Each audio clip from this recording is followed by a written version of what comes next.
All right, so one of the biggest cards of the year, UFC 281 from Madison Square Garden in New York City. It's for the middleweight championship of the world. In the main event, the last style bender, Israel Adesanya, defends against the man who's already beat him twice, not in the sport of MMA, but Alex Pereira. Also in the co-main event, we've got a strawweight championship fight between Carlos Esparza and Zhang Li, and then, my goodness, the feature bout. Holy crap, Dustin Poirier versus Iron Michael Chandler. We've got three amazing fights at the top and 14 in all. UFC 281 this weekend from MSG. And folks, if you have not yet, make sure that subscribe button down below for some more UFC here on the channel. So interesting fight in our opener. We have got Carlos Ulberg taking on Negumereanu, and for Negumereanu, 4-1 now in the UFC and coming off 4 straight victories where he's looked very good. And I'll be honest with you, I really counted out Negumereanu in his last couple fights. Like in his last one, I didn't think Negumereanu was going to get the victory. He ended up winning it by TKO in the second round. Before that, he beat Kennedy Nzechukwu at UFC 272. Now, did he win that fight?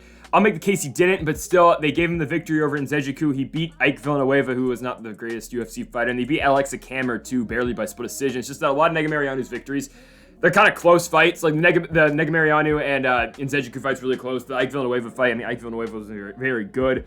Maybe he's Alex Pereira. I mean, he lost Saparbek Safarov, and that's really what deterred me from taking Negumereanu after that. But he has won 4 straight fights since that initial loss to Safarov. But I mean, it's going to be key in this fight that Negumereanu gets it to the ground, because you know how good of a kickboxer Carlos Ulberg is, right? So Ulberg comes into the UFC.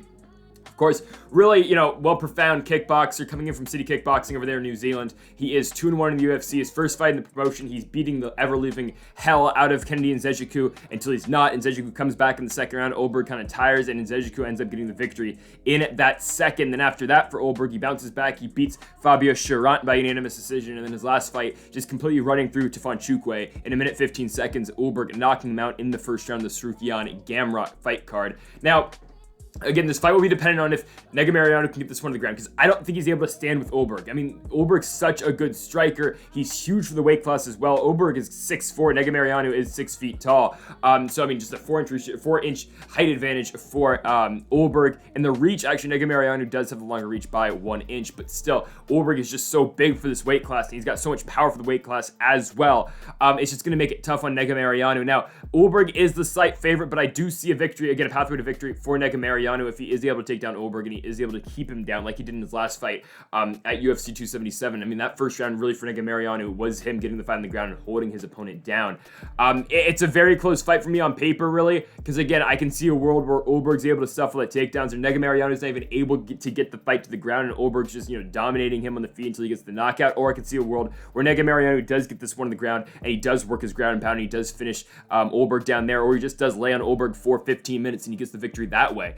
I'm going to take the underdog. I'm going to take Negumereanu in this one ever so slightly. This is one of the closer ones. I could definitely see a first-round knockout finish for Carlos Ulberg, don't get me wrong, but I think Negumereanu is able to go in there. I think he's able to mix it up a lot, and I'm going to take Negumereanu to go in here and win this one by decision. I think he is able to ground Ulberg throughout the entirety of this fight. I'm going to take Negumereanu to win this one by unanimous decision. Now we've got Montel Jackson taking on Julio Arce. For Montel Jackson, coming off 2 straight wins, and the guy's been really good in the UFC. I know he's got the one hiccup to Brett Johns back on Fight Island in July of 2020, but other than that, Montel Jackson's been doing pretty well for himself. I mean, his last fight, it's just complete domination of JP Buys. It was Montel Jackson out wrestling Buys throughout the entirety of that fight, but when that fight was contested on the feet in the second and the third round, Montel Jackson was beating JP Buys up on the feet. And yes, JP Buys no longer in the UFC, at least I don't think.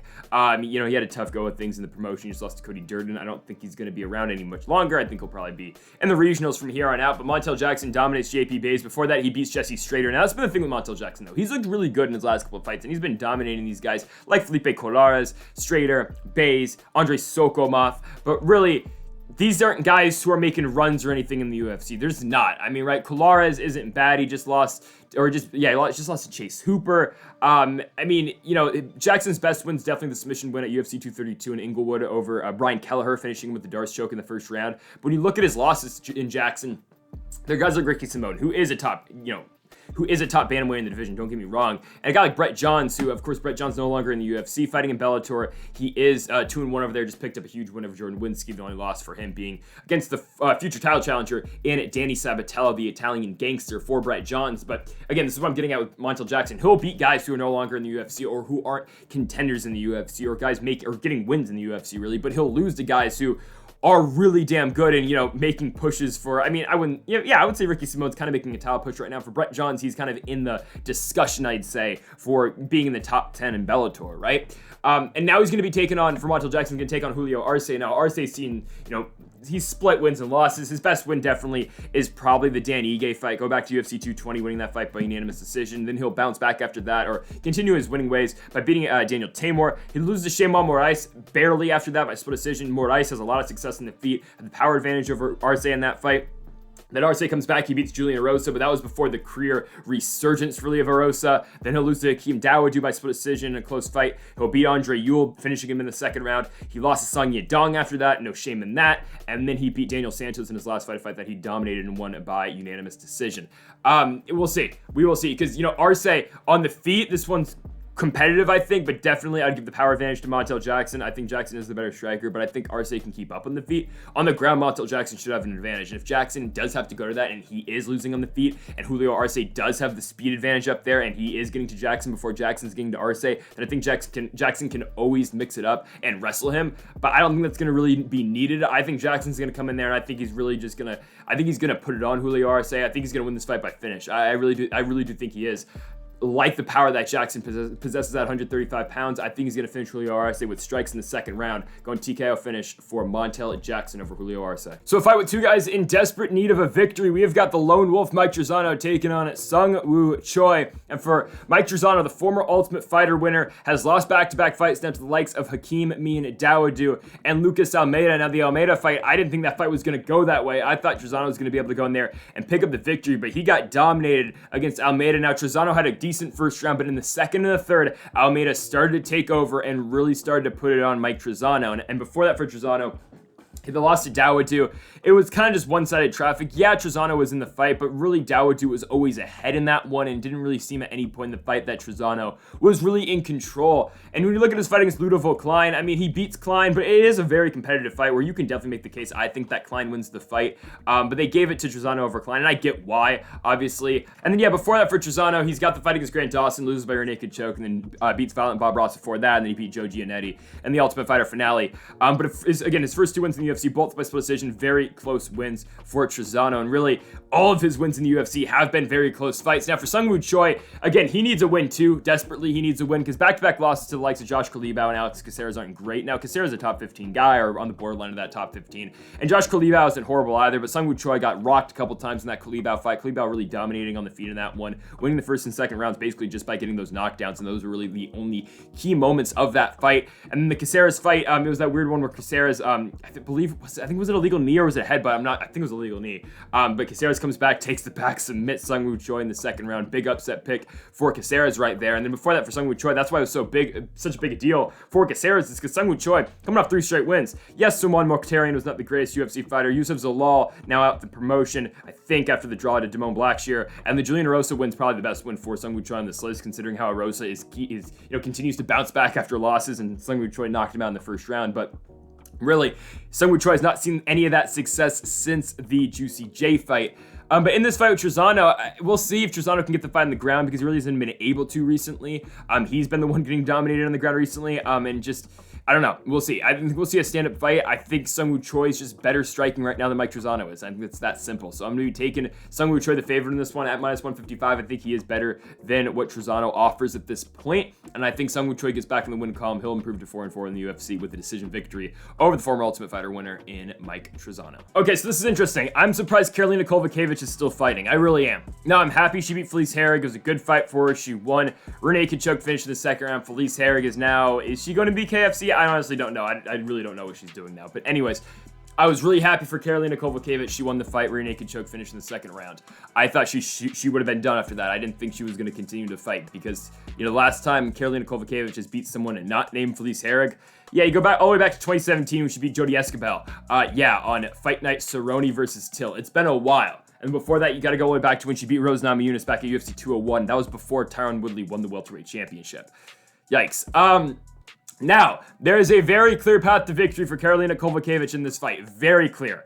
Takedowns. If she can take down Silvana Gomez Juarez, which it's been tough for Karolina getting takedowns, but if she can, okay, she can win this fight, and there's a very clear path to victory for him. If she can't take down Silvana Gomez Juarez, I'm sorry, Carolina's probably getting knocked out.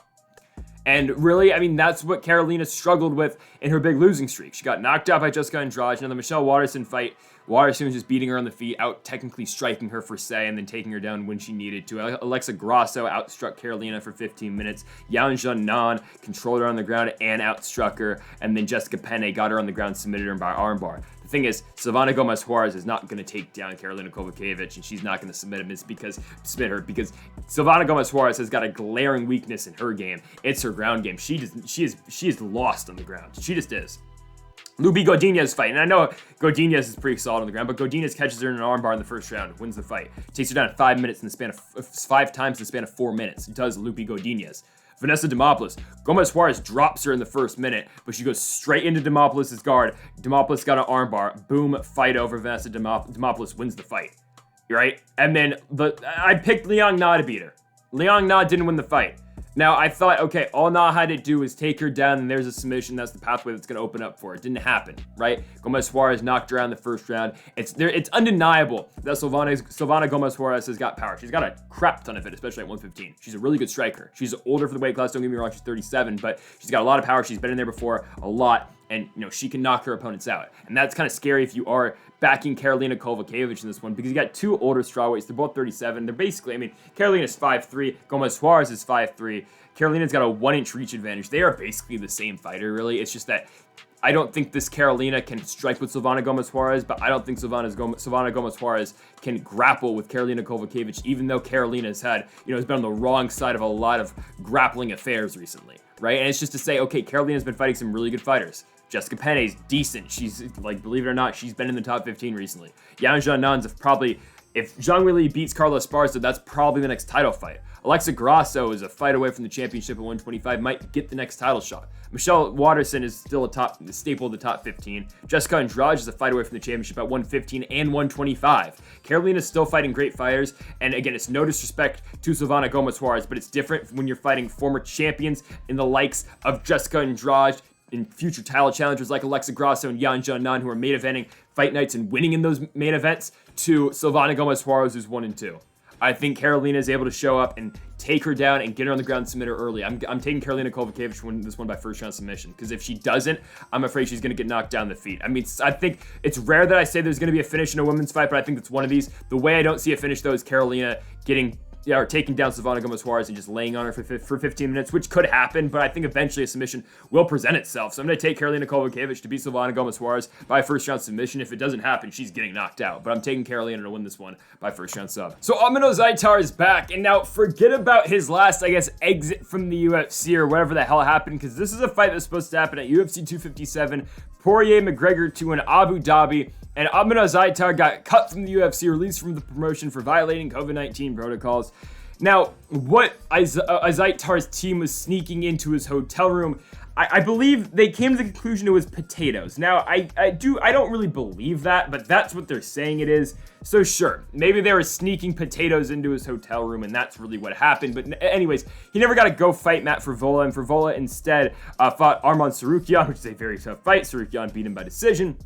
And then after that, Frevola lost to Terrence McKinney, and then he went on, and then after that, he fought Hernando Valdez. After that, beat him by first round TKO finish at UFC 270. So Frevola is coming off a win, but I think people forget how good Azaitar is. And I know he didn't fight the best two guys in his first couple fights of the promotion, but Azaitar is very talented on the feet. This guy's got a very good stand-up game. And I just think that this is just a very tough fight for Matt Frevola. It just is. Frevola, yes, he's coming off a fight where he knocked down his opponent 4 times in the first round. But Hernando Valdez was not on Matt Frevola's level. And did I maybe pick Valdez to win the fight? Oh, I don't know. Maybe. Whoops. But really, watching that fight, Valdez should not have been anywhere near Matt Frevola in that fight. But Azaitar's striking is so good. The power this man has is really just outstanding. And people forget how good Azaitar is because he just hasn't been in the UFC and he hasn't had a fight in over 2 years. Now, I don't know what Azaitar's been doing in these 2 years. I don't know if he's, one can only assume that he's been training and he's been working up to get back to this point to, a potential fight with Matt Frevola. But if we get the Azaitar that we got before that weird potato COVID incident in Abu Dhabi on Fight Island, this guy's going to run through Matt Frevola, and I don't really see it going any other way. right? I mean, minus 140 kind of feels like a joke to me. If, Azaitar never, gets cut from the UFC, minus 140 is kind of ridiculous. Matt Frevola is a guy who's lost, 2 out of his last 3, and he beat a guy in Valdez who hadn't won a fight in the UFC, and, Frevola before that lost to, Terrence McKinney got knocked down in 6 seconds, and then the other fight he lost was Tsarukyan, which is a good fight, but still, he lost Tsarukyan. Tsarukyan dominated him, took him down 10 times. I think this fight stays in the feet.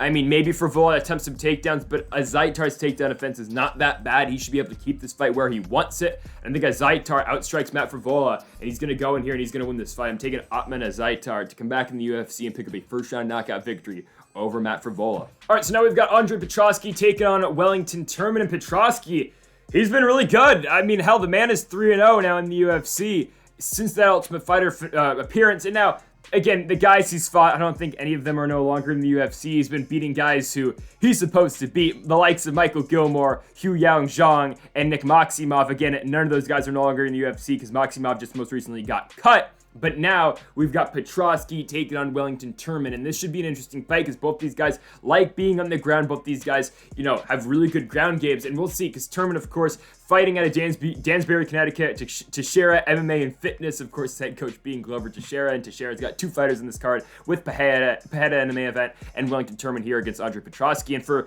Turman, really good win in his last fight. I did not think he was going to go out and beat Misha Cirkunov. I thought Cirkunov was going to go win that fight, but Misha Cirkunov hasn't been doing the best recently in the UFC. But anyways, Turman beat Cirkunov. He submits him with the armbar in the second round. A good win for him there. And before that, he beat Sam Alvey in that really weird fight where Turman won every single round, but yet it was still 28-27 because of eye pokes.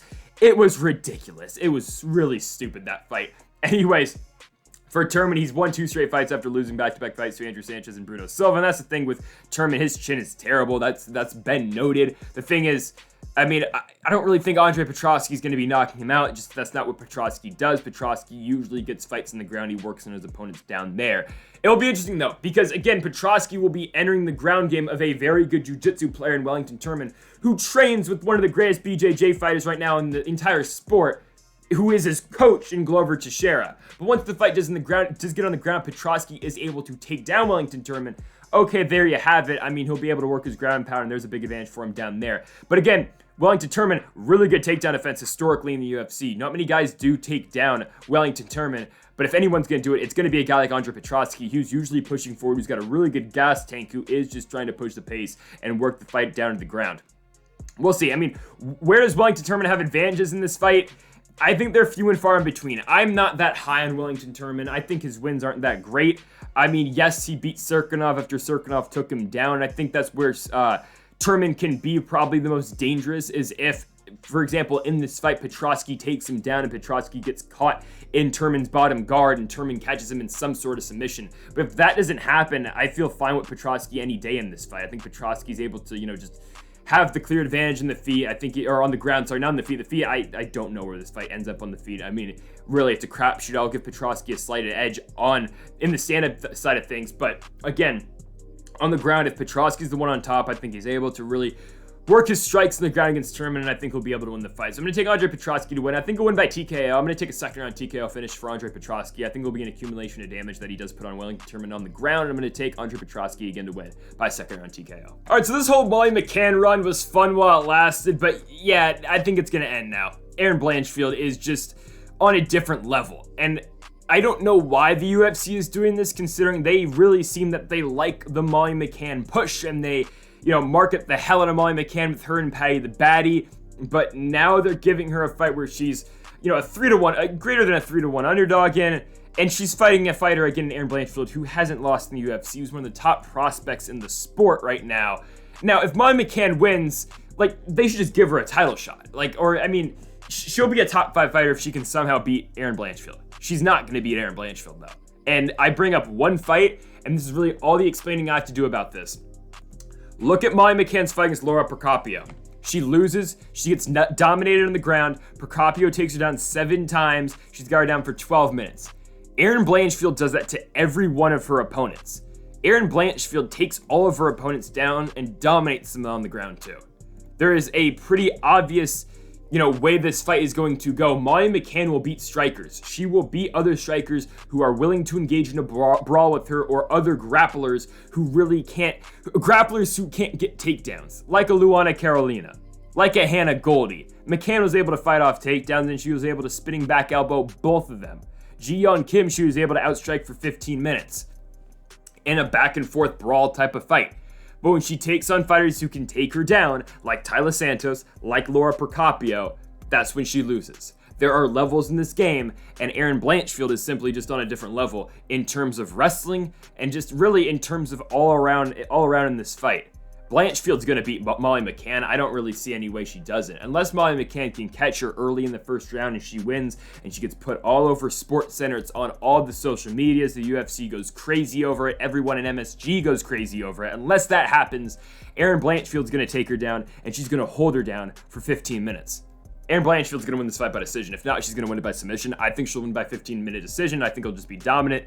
Grappling out of Erin Blanchfield, Molly McCann really won't get any opportunities to do anything else in this fight. It's just because that's how good of a game Erin Blanchfield has gotten. That's how good she is with her top control. So I just don't know what answers Molly McCann's going to have for her, because what happens when Blanchfield takes her down once, and then again, and then again, and then again? Because I've already seen McCann get dominated on the ground. Once she just kind of accepts that positioning on bottom, she's just kind of just sitting there, and she just loses by decision. I've seen it twice before with Procopio and Taila Santos. I don't forget about those fights, even though she has looked good in her last three, and because she just had those two back-to-back amazing performances with the big highlight reel knockouts in London. Sure, those are great, but you got to think back to what this fight is now. McCann's not fighting at home anymore. She's going to have to come to Blanchfield's turf, even though Blanchfield's turf isn't New York, but still she has to come to America to fight this fight. Blanchfield's going to win this one. She's going to dominate. I got Erin Blanchfield, and I don't even think it's close. I think you might see like some 30-25s, 30-26. I wouldn't be surprised if Blanchfield even gets a finish too, but I'm going to go with the safe pick. Erin Blanchfield, it dominates from pillar to post. She beats Molly McCann by unanimous decision. So it's the return of Dominic Reyes. He is back, and Reyes, hasn't won a fight since 2019. His last fight was that win over Chris Weidman in Boston, Massachusetts, where he finished him in the first round, knocked him out. Since then, it's been 3 straight losses to some very good fighters, though. John Jones, the unanimous decision loss. A lot of people thought Dominic Reyes won that fight. I am under the belief, and I still think that John Jones won that fight. Do I recognize that it's a very close fight? Yes, but I still think John Jones beat Dominic Reyes. After that, Jan Blachowicz beats Dominic Reyes for the championship at UFC 253, and then Reyes turns into a fight against Yuri Prochazka. Prochazka beats him. He's now the current champion as Yuri. Gets him the spinning back elbow, finishes him. Don't forget, Dominic Reyes flash knocked out Yuri Prochazka in that fight with the up kick. Prochazka said it himself. Reyes is on bottom, he hits him with the up kick. Prochazka falls right back into his guard. He's knocked out for like 2 seconds. No one can really tell, but if you rewatch that fight and you see that up kick, yes, Prochazka's knocked out for a split second. He comes to, though, and regains top positioning down on the ground with Dominic Reyes. But that was a very competitive 2 rounds. It was a back and forth 2 rounds. And that fight's a lot closer than what a lot of people remember, because just a lot of people remember Dominic Reyes with, being a bloody mess, and then Prochazka knock him out with the spinning back elbow. Now, his opponent's Ryan Spann tonight. And Ryan Spann, this is a guy who's traded wins and losses as of late since his win over Sam Alvey, really since the pandemic started at UFC 249. He barely beats Alvey by split decision. Then he loses to Johnny Walker after that. He fights a very, very dumb fight game plan in that fight. It's neither here or there. He kind of just walks straight into Johnny Walker's strikes. Then he beats Misha Cirkunov after that like he's supposed to. He gets submitted and loses in a main event spot to Anthony Lionheart-Smith. And then he beats Jan Kutelaba after that just a couple months ago. Submits him by a guillotine choke in the first round. I don't think Dominic Reyes is in all that much danger with the grappling of Ryan Spann. Yes, Spann has it, and we'll talk about Spann's power in a little bit. But Ryan Spann does have some solid submissions. It's not going to affect Dominic Reyes in this fight. I don't think so. Reyes is good defensively with his grappling and with his wrestling, and say what you want about his layoff and what he hasn't been here recently fighting the octagon. Reyes is good with his defensive wrestling game and with his defensive jiu-jitsu, so I don't think Spann's going to be able to finish him with grappling. On the feet, that's a whole other thing, though. Dominic Reyes can get caught. He's been caught in his last couple of fights. He gets into firefights. That's just what he does. As of late, that's what Dominic Reyes has been in. We'll see how this one goes against Spann, obviously, because, Spann will throw big shots, but Spann's able to get hit as well, that's for sure. Ryan Spann gets hit a lot in his fights, same as Dominic Reyes. I think you see a back and forth fight at the feet. I don't think this one really hits the mat, really, and I think you see a stand-up fight. As long as Dominic Reyes doesn't get caught with the big shot by Ryan Spann, doesn't, walk right into a bomb, Reyes should be able to outstrike him for 15 minutes, and Reyes should be able to win a decision, or either before he wins that fight by decision, he should be able to win by knockout. I think that's what he's going to be able to do. I think he's going to put it on Ryan Spann early. And I think Dominic Reyes really makes a statement in his first fight back here in Madison Square Garden, his first fight really since those 3 losses, to give, again, really good fighters. But I think Dominic Reyes shows in this fight that there are levels to this game, and I think he comes in here and I think he finishes Ryan Spann with a first-round knockout victory, getting back in the win column. Dominic Reyes beats Ryan Spann. He gets it done again by first-round knockout. So our featured prelim is between Brad Riddell and Renato Moicano. For Renato Moicano, his last fight, it's a loss to Rafael dos Anjos in a fight that I don't know how Moicano got to the 5th round, but he did, and he ended up winning that 5th round, surprisingly. But it was a fight they took on short notice. It's supposed to be RDA versus Rafael Fiziev. Of course, Fiziev had to pull out, so Moicano took that fight on short notice. He loses a 5-round unanimous decision, co-main event loss in the Covington Masvidal card, UFC 272. And it was just a month after he beat Alexander Hernandez, submitting him in the 2nd round at UFC 271 on Adesanya Whitaker 2. And for Moicano, he's on back-to-back wins going into the RDA fight, Jai Herbert, and then Alexander Hernandez after that. He lost to Rafael Fiziev back in 2020, got finished with a big left hook knockout win for Fiziev. Now he's going to be taking on Brad Riddell in this fight, and for Riddell, back-to-back losses to the likes of Rafael Fiziev, where he got spinning wheel kicked, and he lost in the 3rd round, and then he lost to Jalen Turner most recently, getting submitted in the 1st round by mounted guillotine at UFC 276. And before that, for Riddell, he was 4-0 in the UFC, that really good win over Drew Dober at UFC 263. He beat Alex De Silva before that, beat Magomed Mustafayev, but just recently, it hasn't been the greatest results for Brad Riddell once he has cracked that top 15. Now, on the feet, Brad Riddell should have an advantage against Renato Moicano, at least I think, but who knows, because Moicano's stand-up game is, again, evolving, and it keeps on getting better. Even in a loss against Rafael dos Anjos in his last fight, his striking did look improved, and it did look better than what we've seen in the past out of Moicano when, he kind of, got beat by Jose Aldo. Jung knocked him out before Renato Moicano could even, throw a punch. Back in Greenville, South Carolina in 2019, it's just the striking game out of Moicano has looked better than it ever has right now. Not to say that he's going to beat Brad Riddell just striking-wise, but I think it's the point where Moicano can stay very competitive on the feet before this fight does initially hit the mat, because I think inevitably this fight will hit the ground.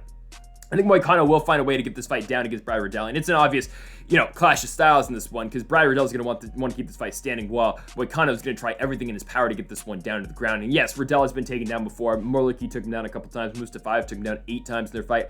Alex De Silva took him down 3 times. And of course, he was just submitted in his last fight against Jalen Turner, which, is a thing.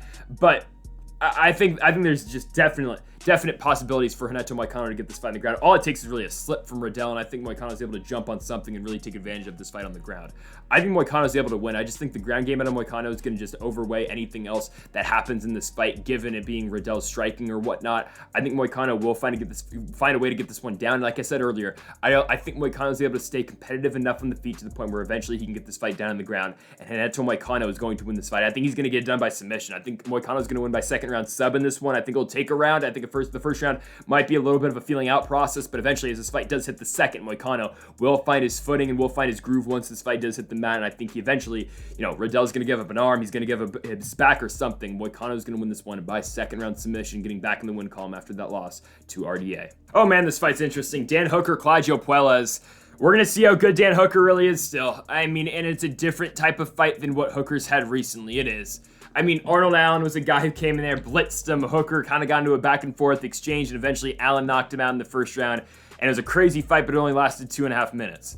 The Islam Makhachev fight, Dan Hooker is not supposed to win that fight. I'm going to throw that fight out. Everyone loses to Islam Makhachev. He got submitted with a Kimura in 2 minutes. It's going to happen to you. He beats Nasrat Haqparast. He finally gets back in the win column, UFC 266. Hooker dominates some wrestling. Hooker takes him down. He's out striking Nasrat Haqparast. It's all Dan Hooker in that fight. The 1st round, he outstrikes him. Rounds 2 and 3, he out wrestles him. Hooker wins the fight. Before that, he gets knocked out by Michael Chandler. Chandler's first fight in the UFC 257, and then he's got the war with Dustin Poirier back in the Apex, June of 2020. Hooker's best fight to date. He wins the first 2 rounds, but Poirier comes storming back and wins the final 3, and Dustin the Diamond Poirier wins the fight. And before that, Hooker, of course, had the big winning streak over the likes of James Vick, Ali Quinton, Paul Felder in the main event, of course, against Felder, barely winning that fight by split decision back in February 2020. Did I think he won that? Did I thought he won that fight? I didn't think he won it, but whatever, it's fine. He's fighting the Prince of Peru, though, in Claudio Puelles. And it's the biggest fight in the career of Puelles. He's coming off a huge victory over Clay Guida, where he catches him in a knee bar in 3 minutes, submits him. Before that, he beat Chris Gritzmacher in another knee bar. He out-wrestled a very good grappler and out-grappled a really good grappler in Jordan Levitt, the Monkey King. And before that, he beat, not a very good fighter at all in Marcus Mariano. But that 3-fight winning streak lately for Puelles has looked really good. And he's been the dominant wrestler, and not really wrestler, but he's been the dominant grappler in his last 3 fights. The guy's got a tremendous jiu-jitsu game. He's so good on the ground as Puelles, and he offers so much against these opponents. Like, again, submitting Clay Guida with the knee bar is very impressive in 3 minutes, and getting a knee bar finish in back-to-back fights, because he did that to Gritzmacher in the fight before. Puelles is good. But can Dan Hooker stay out of those spots? Because on the feet, Dan Hooker's a better striker than Claudio Puelles. That's for sure. It's just this fight comes down to if Claudio Puelles can take down Dan Hooker. Because if he's not able to take down Dan Hooker, Hooker should be able to outstrike him for 15 minutes and win a decision. Or eventually maybe get a finish. I mean, I know the Hangman didn't, I think his last finish wins Gilbert, it's James Vick, I think, his last knockout win. It is James Vick, and before that, it would be Gilbert Burns before that. Give him 15 minutes with Claudio Puelles on the feet. He'll likely knock him out or likely finish him just because Claudio Puelles is not the greatest guy stand-up wise. But if this fight does end up on the ground, Claudio Puelles will likely find a submission and likely finish Dan Hooker down there. It's just because that's how good Puelles is. He'll find a knee, he'll find an arm, he'll make Dan Hooker make a mistake. Again, it kind of reminds me of, honestly, Silvana Gomez Juarez, Karolina Kowalkiewicz. It either goes one way for Dan Hooker on the feet or it goes one way for the grappler and Claudio Puelles. But the difference in this, I think, though, is Hooker's got really good takedown defense, unlike Silvana Gomez Juarez. And I think he'll be able to keep this fight standing against a guy who isn't great at getting takedowns in Puelles, but is good with his jiu-jitsu once the fight does hit the mat. But if the fight never hits the mat, Hooker should be fine. I'm taking Dan Hooker to beat Claudio Puelles here in the opener of the main card portion of the card. I think the Hangman gets back in the win column, and I think he'll beat Claudio Puelles. I think he'll get it by TKO finish in the second round. I think Hooker eventually will win it late in the second round by TKO. Give it to him, again, by TKO finish. All right, it is the final fight of the career of Frankie the Answer Edgar. He gets to do it at home, Madison Square Garden. The man is 41 years old. He has lost 4 out of his last 5, but Frankie is back, and he's taking on Chris Gutierrez. It's a very, high step up for Chris Gutierrez. It is. And the guy's been pretty good in the UFC. 6-1-1. He's on, a 7-fight unbeaten streak. The guy's been on a roll. He's coming off a huge spinning back fist knockout of Dana Bakary in Columbus, Ohio on the Blades Dacus card earlier this year. The guy's good, but it is a big step up going from Dana Bakary and Felipe Colares to Frankie Edgar. It just is. And I don't care if Frankie Edgar's 41 years old. The guy's still got it. I know he's lost 5 out of his last 6, but look at the Marlon Chito Vera fight. Frankie Edgar, honestly, fights a really good fight in that one. And yes, was he on his way to lose a decision? I think he was. He was on his way to lose a 2-rounds-to-1 decision. That's fine. He's probably going to lose at 29-28. But he outstrikes Chito Vera in the first round. He takes down Chito Vera in the first round. He out-wrestles him in the first. The second's close. You can make the case maybe Frankie wins the third. Chito starts to take over. But Edgar is really competitive in that fight. The Sandhagen fight, he gets caught. It's going to happen to you. The Pedro Munoz fight's an excellent fight fought by Frankie Edgar. I thought he won. I thought Edgar won the fight. I get the numbers are close. I really get they are, but I get the first round of Frankie Edgar, I get the second round of Frankie Edgar. And then I think ever so slightly, you give the third to Frankie Edgar as well. It's a close fight, don't get me wrong. I scored the fight for Edgar. I think it's close. I can see why people thought Munoz won. The Chan Sung Jung fight he took on, 2 weeks' notice? He had to go all the way to South Korea to fight that fight. He lost. And the Max Holloway, the title fight. Max Holloway's one of the greatest of all time. I know Edgar's in a losing streak. I know Edgar hasn't won a lot recently. But I don't think it's as bad as it seems. But the thing is, again, Chris Gutierrez has been on a roll. That's 100%. I mean, that's what he's been on. He's been on a roll. That's all I can say. The guy's gone in there and he has dominated some of his last opponents. The Dana Bakary fight's incredible because I thought Bakary, was going to beat him. Gutierrez put an end to that. In the Andre Ewell fight, he looks good. He outstrikes him. He knocks him down. It's just that, does Gutierrez have enough to keep Frankie Edgar off him? Because you know what Frankie Edgar's going to bring in this fight. It's what Frankie Edgar always brings. He's going to push the pace. He's going to be in your face. He's going to be constantly throwing strikes because that's how Frankie Edgar fights. He's got an unlimited gas tank that can go, he's been in the octagon for the most time out of any fighter in UFC history, and he's going to add to that number on Saturday night in his final fight. But Frankie's going to be there from the beginning of the fight to the end. That's just how Frankie Edgar is. Can Chris Gutierrez keep up with that? And can Chris Gutierrez defend the takedowns? That's all this fight is. Because, yeah, maybe Gutierrez is able to stun Edgar, and maybe he's able to knock him around a little bit on the feet, but I don't think Gutierrez truly will be able to knock out Frankie Edgar. I know he's got the big knockout win over Vince Morales back in 2020, but Frankie Edgar is not Vince Morales, right? If it's just, this fight is completely dependent on if Gutierrez can keep Edgar off him. Because he has been taken down before in the past. Juarez had him down for 4 minutes. Andre Ewell took him down, albeit for not that long. Cody Durden had like 6 minutes, 7 minutes of control time against him in August of 2020. You know, Gutierrez has been taken down. Can Edgar do it to him and keep him down and consistently, you know, bring him down over and over again?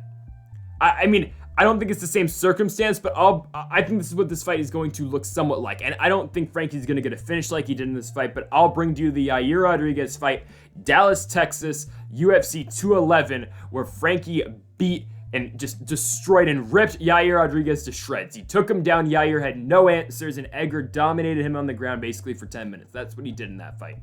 I don't think it's going to be similar to this. I think it's going to be similar to that, but I don't think it's going to be the exact same thing in this Gutierrez fight. But I think Edgar's going to go back to the takedowns a lot in this fight, and I think he's going to hold down Chris Gutierrez for 15 minutes. I think he's going to win the fight. I'm taking Frankie Edgar at plus money. Again, call it somewhat of a biased pick because Frankie Edgar is one of my favorite fighters of all time. I'm not ashamed to say that. I love Frankie Edgar. You know, I'll be honest with you, when I started watching the UFC, Frankie Edgar was the lightweight champion. And, you know, Frankie Edgar will always be one of my favorites, and I'm going to pick him to win, but I truly do believe Frankie Edgar is going to beat Chris Gutierrez. I think he's able to go in there. I think he's able to out-wrestle Gutierrez. I think he's able to out-scramble Gutierrez. I know Frankie Edgar, even at 41 years old, will be in the fight until the 15th minute, and I think he will be able to push a pace on Chris Gutierrez that Gutierrez has not seen just yet, and I hope Frankie Edgar is able to go in there and prove why there are levels to this game in his final fight at Madison Square Garden. I think Frankie's able to win by unanimous decision. I think he just puts it on Gutierrez. He out-wrestles him to victory. Frankie Edgar gets the win in his final UFC fight. All right, big fight time. Dustin the Diamond Poirier versus Iron Michael Chandler. The winner of this fight could definitely be next for a lightweight championship fight, with the recent reports out of Islam Makhachev's camp being maybe it's not Alexander Volkanovski next for him. I mean, apparently that's not. I mean, I think that's what should be next, but from what we've been hearing recently, it's looking like maybe Volkanovski's going to defend that 145-pound championship in Australia and maybe not the Makhachev fight next. So if that's not next, Makhachev should be fighting the winner of this fight instead of Beneil Dariush, just because, I mean, come on. The pay-per-view on a Poirier-Chandler fight against Makhachev's way bigger than, Makhachev versus Dariush. I'm sorry, that just sounds like a co-main event written all over it. But Dustin the Diamond Poirier, Iron Michael Chandler, my goodness, am I excited for this fight. Poirier's coming off the loss to Charles Oliveira, a fight where, like Michael Chandler, Poirier was so close to winning the championship in the first round, couldn't get the job done. The second round, something changed. Oliveira gets the fight to the ground, holds down Poirier for 4 minutes, tires the Diamond out, and then the third, Oliveira jumps the back, works to him, sinks in the rear naked choke, wins the fight by third round submission. If you want to talk about Michael Chandler's championship fight against Charles Oliveira, it's the second fight in the UFC. He's got him dead to rights in that first round. Doesn't finish it in the second, right off the stool. Charles Oliveira catches him with a clean hook, puts down Michael Chandler, wins the fight. And after that, for Michael Chandler, he had my favorite fight maybe of all time now. Him and Justin Gaethje in MSG last November, a year ago to the day this video is coming out, November 6th. Justin Gaethje beats Michael Chandler by decision. What a fight. It's one of the greatest fights of all time. It's tremendous. Chandler's got his moments, but Gaethje wins the fight by decision. And then most recently, Chandler proving why he's still that guy, finishing Tony Ferguson with that huge up kick, putting him to sleep. No one does that to Tony Ferguson. Puts out the lights. Michael Chandler wins the fight by second round knockout. And yes, Tony Ferguson did knock down Chandler in the first. He did put him down. It's going to happen to you. Michael Chandler doesn't have the best chin. I think that's something that's very, it's got to be an advantage to Dustin Poirier, is that, Poirier's chin's way better than Michael Chandler's is. But Michael Chandler does hit a lot harder than Dustin Poirier hits. It's just Michael Chandler, I think, hits the hardest in this weight class. Maybe Justin Gaethje's an exception. Maybe Conor McGregor if he does ever come back down to this weight class. But Chandler hits so hard. He throws bombs, and Michael Chandler's able to continue to throw those big shots for 15 minutes. You look back at the Justin Gaethje fight, that's a grueling fight. Chandler's still throwing those big shots late into that fight. He is able to, continue to go to that as that fight does progress and as that fight does carry on, right?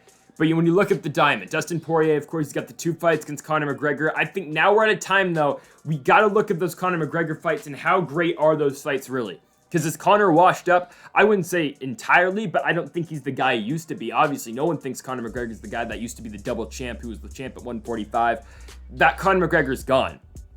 And Poirier beat that guy twice.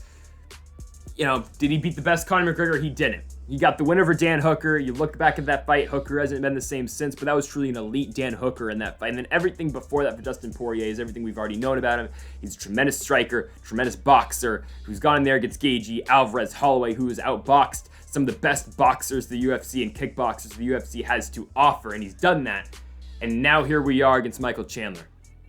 I mean, Chandler's going to throw with full-on aggression. He's going to throw those big leg kicks. He's going to throw those big rights. He's going to throw those big overhands. Chandler will look to knock out Dustin Poirier early. Poirier will probably look to do the same, but it'll probably be more of a measured approach from Poirier, trying to finish, Chandler later in the fight. But you know what this 3-round fight does? Who does give the advantage to, a slight advantage to? It does give it to Michael Chandler. A 3-round fight favors Chandler a lot, because Chandler can go for it. It will be a full-on sprint for Michael Chandler. We've seen him able to go 15 minutes, and again, in a sprint, 15 minutes against Justin Gaethje. Chandler has been there for all 15 minutes. Did he win the fight? No, he didn't. But he was able to go in there, and he was able to put up a fight against Justin Gaethje and give it his all for 15 straight minutes. A 25-minute fight with Dustin Poirier is very tough. You saw the likes of Dan Hooker have to go through that. Dan Hooker wasn't the same after the fight. You look at Dan Hooker in his hotel room after that fight against Dustin Poirier. He is a mess. Chandler does not have to go the full 15 with Dustin Poirier in this one. He doesn't have to. Or the full 25. It's only a 15-minute fight. And I think Chandler can go full 15 with Dustin Poirier, giving it his all and just, again, throwing those big shots for 15 minutes straight if he has to. But I think Michael Chandler's going to land early on Dustin Poirier, and I think he's going to knock him out in the first round. That's my prediction. I am super high on Michael Chandler. I think he's going to catch Poirier. I think he's going to catch him with something. I think it's going to be a big overhand right. I think he puts Dustin Poirier to sleep. If he doesn't, I think Poirier might take... I think it's a big key of how Michael Chandler looks in the second round. Because I think Chandler will win the first. Even though, hell, I think some judges had Ferguson winning that first round against him. But I think it's how Chandler looks in the second. If he's able to continue to do what Poirier we did in the first round, I think he's able to win this one. Because I think I expect Michael Chandler to win that first round.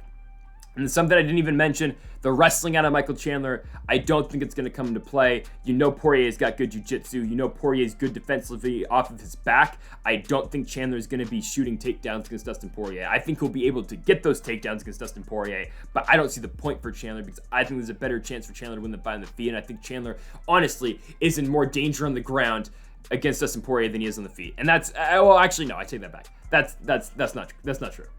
I just don't think he's going to do that because I don't think it makes sense for him because I think Chandler's got a better chance to win the fight on the feet. Not that I think he's in not that he's in less danger on the feet, but I think he's just got more of a chance to win the fight on the feet. So, call it a controversial pick. I'm taking Iron Michael Chandler to beat Dustin Poirier. I think he'll win. I think he's going to knock him out. I think he's going to catch him with something. I think Chandler's going to show you again. He has got the most power at 155, and I think it's going to be on display this Saturday night from Madison Square Garden. I think Chandler wins, and I think you book him immediately after this in a championship fight with Islam Makhachev. If Chandler beats Tony Ferguson and Dustin Poirier in back-to-back fights, if he doesn't get Makhachev, I think he deserves the Conor fight. Will he get it? I don't think so, because I think it's likely going to Justin Gaethje. If he doesn't get the Conor fight and Conor isn't fighting, then give me Gaethje Chandler too. I don't think no one's going to be against that idea, right? But I think Michael Chandler will find a way to knock out Dustin Poirier early. I think this might be, I honestly, Poirier's talked about not loving the sport anymore, not wanting to do the sport anymore. I think this might be the beginning of the end for Dustin Poirier, and I think Michael Chandler's going to take advantage. I don't think Chandler's close to done just yet. He's here to put on a show. He's not here for a long time. He's here for a good time. This is going to be part of his good time. It's going to be a knockout of the night finish. It's going to be a highlight reel finish, putting Dustin Poirier to sleep. Michael Chandler beats the Diamond. He gets it done in the first round by knockout. All right, the first of two title fights here for the Strawweight Championship. We have got the champion, Carla Esparza, taking on the former champion and the challenger now in Zhang Weili. Zhang's a huge favorite here as the challenger for the championship. Minus 350 coming in for her, plus 285 on the other side for the reigning champion, Carla Esparza. It's just that stylistically, this fight's very hard for Esparza. I think it is. Now, it does kind of remind me a little bit of the Yan Zhao and Carla Esparza fight, where a lot of people were counting out Esparza in that fight, but not to the same certain degree. I mean, those odds were even going into that one. I picked Carla to win, and it was the first finish Carla's gotten in the UFC. I mean, she took down Yan Zhao, got her in the crucifix, and just started unloading with her ground and pound. It's just that Is she going to be able to take down Zhang Weili in this fight? I just don't think she's going to be able to. I mean, that's pretty much what this fight comes down to. Carla wasn't able to, I mean, she took down Rose twice in their fight for like 10 seconds. It's the worst title fight of all time. Carla Esparza, Rose Namajunas, UFC 274. We go from Michael Chandler's crazy knockout of Tony Ferguson to Rose and Carla just shadow boxing basically for 25 minutes. Carla, technically Rose outstruck her 37-30, but when it mattered in rounds, you give the first round to Carla Esparza, it was 4-4, but I think Carla had the more significant strikes in that first round. The second round I gave to Carla too, it was 4-3. She had the more significant strikes. Third round you give to Rose, it was 11-9. Fourth round you give to Carla because she had 2 takedowns for 20 seconds and she outstruck her 8-6. And the fifth round, you give it to Rose Namajunas because she had a takedown for 8 seconds and she outstruck Carla 13-5. But going into that fifth round, it's like, hey, I think Carla's already got it. This isn't one championship where, you decide who wins the fight after 5 rounds because who you thought, won the fight just after 25 minutes. No, it's a 10-point must scoring system. And in that 10-point must scoring system, thought, hey, Carla already had 1-2-4. She's going to win the fight. And that's what happened. She did win 1-2-4, and that's how she won the fight. You can make the case she won the third, too, I would say. Carla didn't do much in that fight. Rose didn't do much in that fight. Carla went 2 for 11 in her takedowns in that fight. Do I think she's able to take down Zhang Weili? I don't think she's able to. That's how simple it gets at this point. And if she's not able to take down Zhang Weili, she's a sitting duck on the feet. Zhang has been taken down twice in her entire career. It was Rose Namajunas' 2 takedowns in Madison Square Garden at UFC 268. It was the takedown in the second round, and then it was the takedown in the fifth round. The fifth round ultimately being the one that won Rose Namajunas that fight and retained her championship.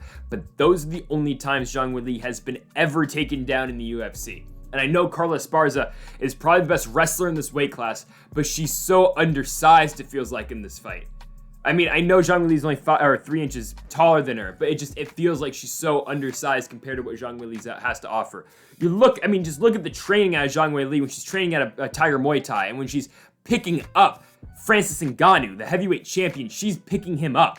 Zhang Weili is so physically strong in there.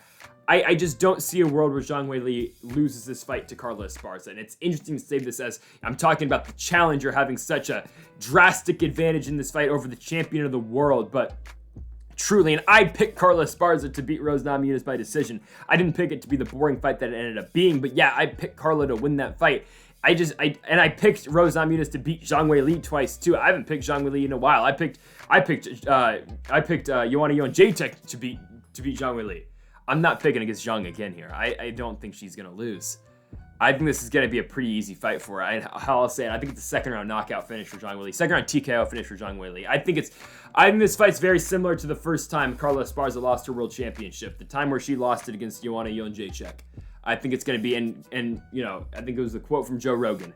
We thought this fight was going to be close, but I didn't think it was going to be a complete mismatch. I think this one is, trending towards the complete mismatch. Zhang Weili is going to damage Carla Esparza. She is going to put it on Carla Esparza, and she is going to win by second round knockout. TKO finish, whatever, same thing. As long as because I don't think Carla's going to be able to take her down, and once that happens, Zhang is so much better striking-wise than Carla Esparza. Don't get me wrong, though. If Carla's able to take down Zhang Weili in the first, and she keeps going back to it, or hell, if Carla just takes her down in the first round, I think, look at the live odds. If she can just get one takedown in the first round, she's able to hold down for, a minute. Put some money on Carla Esparza. I think she then would have a chance to win the fight. But I'm not going to believe it till I see it. I think Zhang Weili is going to win. I think it's going to be pure domination on the feet. And I think Zhang Weili regains her championship. She gets it back for the second time. And really, with the result that we just got in that main event between Marina Rodriguez and Amanda Lemos, it means that Rodriguez is not fighting for the championship next. You know what's next. It's Yan Xiaonan versus Zhang Weili in China in a pay-per-view main event. It might not do the best box office around here. Might not do the best pay-per-view buys around here. But you book Zhang Weili and Carla Esparza, or Zhang Weili and Yan Xiaonan in a main event in China in April. The pay-per-view buys for that fight in China are going to be absolutely insane. You know Dana White likes to make money no matter how he can get it. That's probably what's next. I think Zhang Weili wins, and then she'll go on to fight at home against Yan Xiaonan. But again, I'm taking Zhang Weili by second round at TKO finish. All right, main event time for the middleweight championship. The last style bender, Israel Adesanya, taking on the only man with a knockout win over him, I'm talking about Alex Pereira. And Alex Pereira, of course, has got the win over Adesanya. You go back to 2017, Pereira knocking him out, kickboxing fight. And we will talk about both of these two fighters' previous fights with each other back in the kickboxing scene. But before I do so, we'll talk about both the MMA experience out of Adesanya and Pereira. But really, this is a glorified kickboxing fight. It really is. This is a kickboxing fight in the main event of a UFC card, and I'm so excited for it. Now, for Alex Pereira, so far in the UFC 3-0. Comes to the promotion, knocks out Andreas Michailidis in his first fight, UFC 268, November last year, Madison Square Garden. He goes in there, he gets taken down in the first round, but in the second, he comes back, pops back up to his feet, new round, every round starts standing. Pereira catches him with a flying knee, knocks out MMA Masters Zone Michailidis, and wins his first fight in the promotion. Next fight, March of 2022, Santos Ankalaev, the main event, UFC Apex. He beats Bruno Silva, who's a guy who was on a big winning streak going in that fight, but Pereira beats Silva in every single round. It was a very tough fight and a very challenging fight for Pereira, but Pereira got the victory, and then his third fight in the UFC. Fight I called, him and Sean Strickland. I said Sean Strickland was going to be stupid enough to strike with Alex Pereira for however long that fight ended up.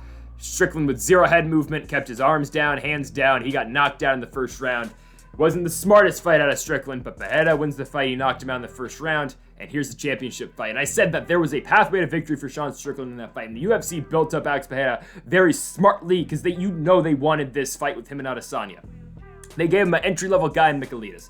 They gave him a challenging fight in Bruno Silva, but a guy who, albeit, was not going to be shooting for takedowns in Silva, and a guy who isn't the smartest, let's be honest, just Sean Strickland, who would have, his ego got the best of him. He didn't want to wrestle him, and he wanted to strike with Pereira. He wanted to prove his kickboxing and his striking, and he got knocked the F out in the first round. And now Pereira gets Israel Adesanya, a guy who's been on an unstoppable title run so far. He wins the championship, or he gets his title opportunity by beating Derek Brunson, knocking him out Madison Square Garden, November 2018. He beats Anderson Silva in a decision in 2019. Didn't knock him down as many times as Jake Paul did, but that's neither here or there. I'm just kidding. Beats Kelvin Gastelum after that for the interim championship in Atlanta. Beats Robert Whittaker, goes to Australia, Marvel Stadium, knocks out Whittaker in the second round. Has the kind of boring fight against Yoel Romero, but he wins. Beats Paulo Costa, finishes Bohachinia in the second round. Loses to Jan Blachowicz as he goes up in 20 pounds in weight. Loses the light heavyweight championship fight. Beats Marvin Vettori in Arizona. Beats Robert Whittaker in Houston. And most notably, and most recently, I wouldn't say most notably, but most recently, beating Jared Cannonier in Vegas by unanimous decision. And the thing with Adesanya has been recently, he's gotten into a lot of boring fights. It's been, let's just be real with ourselves. Adesanya has not been the most entertaining guy since really the Blachowicz fight, really the Costa fight. He has not been that Adesanya. But this is a fight where Adesanya is he's forced to be that guy again. He is going to be forced to get into a firefight with Pereira, I think. But I do see a world where Adesanya stays in the outside, and it's similar to the Whittaker fight and similar to the Cannonier fight, where Izzy's not willing to engage in really a back and forth fight because, of course, that doesn't favor him in this fight with Pereira. Pereira is looking to knock his head off. And if we're being honest with ourselves, Adesanya is looking to win a decision. And he should, because if he engages in that type of style of fight with Pereira where they're throwing back and forth, he's going to get caught and he's going to get knocked out. We talk about their two kickboxing fights. The first fight, it's a decision victory for Alex Pereira. You can make the case Adesanya wins that one in 2016. The decision's interesting. Their second fight in 2017, Adesanya's winning the first two rounds. You get into the third, he gets caught, Pereira's tired, he's kind of out of it, but he knocks out Adesanya, catches him with a big right hand, puts him to sleep in Brazil. Adesanya's going to Pereira's home turf, and he gets knocked out. But this is what Adesanya was saying going to the Cannonier fight. He told all his reporters, do your research, watch those two fights, and I agree with them. I thought he won the first fight, and the second fight he was winning until he got knocked out. But that's a key point of this third fight, until he got knocked out. Because Izzy can be winning, but it only takes one from Pereira. Pereira's got so much more power than what Adesanya's got. And again, it will only take one shot from Alex Pereira to knock out the last stylebender and become the new middleweight champion of the world. But I think this fight still favors Adesanya. I think Pereira is going to get stuck playing that game again with Izzy. And I think it's going to be halfway between the Costa fight with Adesanya and the Romero fight, which is an interesting halfway point. I think it'll be a little bit more than the Cannonier fight, because Izzy's going to be forced to fight Pereira. Pereira's going to come to him. Pereira's, even though he got walked down his last fight because Sean Strickland was kind of stupid and decided, I'm going to walk down Alex Pereira. I'm going to prove I'm a great striker. It didn't work out for him. But, Adesanya, the action is going to get brought to Adesanya in this fight. Pereira will bring it to him, and Izzy will be forced to react. I think the leg kicks are going to be huge. I think Izzy's going to, again, like the Costa fight, I think he's going to take out the legs of Pereira. I think that's going to be the game plan for Izzy, especially in the first round of this fight. But as this fight progresses, I think Izzy will continue to win rounds. And again, I hate to say this because I feel like I say this a lot with Adesanya fights.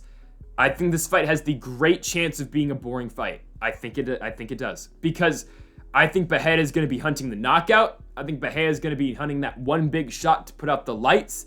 And if he can't find it, because Izzy's head movement's great, Izzy knows how to get out of the way of big strikes, then Pereira is just stuck chasing that one big shot, and Izzy's dancing around him, Izzy's working the leg kicks, he's working his jab, he's working the body, and he wins a unanimous decision 5-0, and Pereira really doesn't do much, and Izzy does just enough to pick up the win and retain his championship.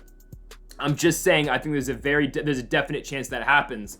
I'm not going to outright predict that. I'm not going to outright predict how and which style of a decision Adesanya is going to win, but I'm predicting a decision victory for Israel Adesanya to retain his championship. I don't think Pereira is going to get that one knockout finish. I don't think he's going to, and I don't think Pereira can outstrike him for 25 minutes to win a decision. But I think, again, there's always the chance Pereira can land that one big shot. I think Izzy, though, is so technically sound and Adesanya is so good at getting out the way of those big shots, it's not going to happen. And I don't think, and I've seen some people mention, it's an MMA fight. Will grappling come into play at all? I don't think so. I really don't. I think maybe Izzy will clinch up with them a little bit. Like, remember when Adesanya had that guillotine in against Kelvin Gastelum and he almost got him with the guillotine? I think maybe you see him do something a little bit like that against Pereira if the opportunity does come up. But really, that was Izzy knocking down Gastelum, and when Gastelum was on his way back up, he tried to wrench on a guillotine and eventually just use it for positioning. I don't think that's going to happen. I think it's a kickboxing fight for 25 minutes or however long it does last, and I think the last style bender will retain his championship. He is going to beat Alex Pereira. He is going to get it done by decision, and Izzy will retain the championship. Where do you go next in this weight class? Honestly, I don't know, because it's interesting to see where Pereira goes from here. I honestly don't know what's next.